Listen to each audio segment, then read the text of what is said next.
ஆனா எனக்கு ஒண்ணு தெரியும், கர்த்தர் ஏதோ இந்த நாட்கள்ல செய்ய போகிறார், ஏதோ இடைபட போகிறார் தெரியும்.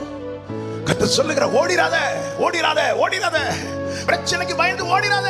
ஆண்டவரே, என்னால என் குடும்பத்துக்கு சம்பாதித்து கொடுக்க முடியல, என் குடும்பத்துக்கு எதுவுமே பண்ணி கொடுக்க முடியல, அப்ப நான் உங்களுக்கு பாரமா தான் ஆண்டவரே இருக்கிறேன் அப்படின்னு யாராவது புலம்பி ஆமா இந்த கேட்டுக்கொண்டிருக்கிறீங்கன்னா, உங்களோட டைரக்டா நான் இந்த வார்த்தையை சொல்றேன். உன் வேல்யூ இன்னைக்கு நீ புரிஞ்சுக்கோ.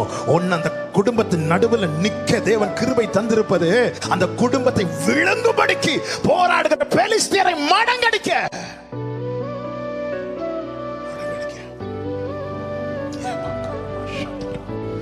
ஆண்டவர் சொல்ற, நான் யுத்தம் பண்றேன், நான் உனக்காக எல்லாம் செய்யறேன், ஆனா நீ நிக்கணும், நீ நிக்கணும். சில சொல்லுவாங்க தெரியுமா, நீங்க சும்மா நின்னா மட்டும் போதும், மீதி நாங்க பாத்துக்கிறோம் சொல்லுவாங்க தெரியுமா. நீங்க அதுல நிக்கணும்.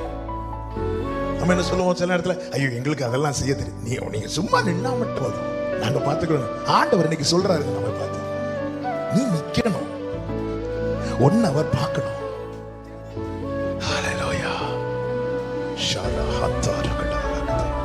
சூறை செடிக்கு கீழே போதும்னு போய் படுத்தான் எலியா. ஆண்டவர் விட்டாராம், எழும்பிட்டான், எழும்பி நிற்க பண்ணினார். அவனை வந்து கர்த்தருடைய பர்வதத்துல வந்து நிற்க மட்டும் அவனை துரத்திட்டே இருந்தார் ஆண்டவர்.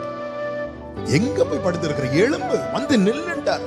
நீ நின்னாதான் எலிசா அபிஷேகம் பண்ணப்படுவான், எகு அபிஷேகம் பண்ணப்படுவான். எகு யாரு? இந்த இயேசபேலை முறியடிக்கும்படி கர்த்தர் தெரிந்து கொண்டவன். அதற்கு எலியா, நான் என்ன ஆண்டவரே செய்யணும்? அதான் எகுவை வச்சு எலிசாவை வச்சு நான் செய்வதை செய்யணும்னா, எலியாவை நீ நிக்கணும், நீ நிக்கணும்.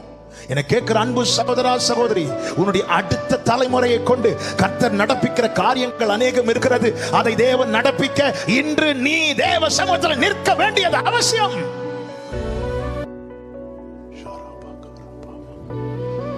எலிசாவை கொண்டு எகுவை கொண்டு தேவன் நடப்பிக்கிற பெரிய செயல்கள் இருக்கிறது, பெரிய காரியங்கள் இருக்கிறது. அதான் எலிசா வச்சு செய்யுங்களே, அதை என் பிள்ளை வச்சு செய்யுங்கப்பா, எகுவை வச்சு செய்றீங்க, எகு வச்சு செய்யுங்கப்பா, அதை அவங்கள வச்சு செய்யுங்கப்பான்னு சொல்லிட்டு நீ போய் முடங்கி கிடக்கிறாயோ? இல்ல, அவங்க மேல அந்த வஸ்திரமும் அபிஷேகம் ஊற்றப்படணும்னா, எலிசா மேல வஸ்திரமும்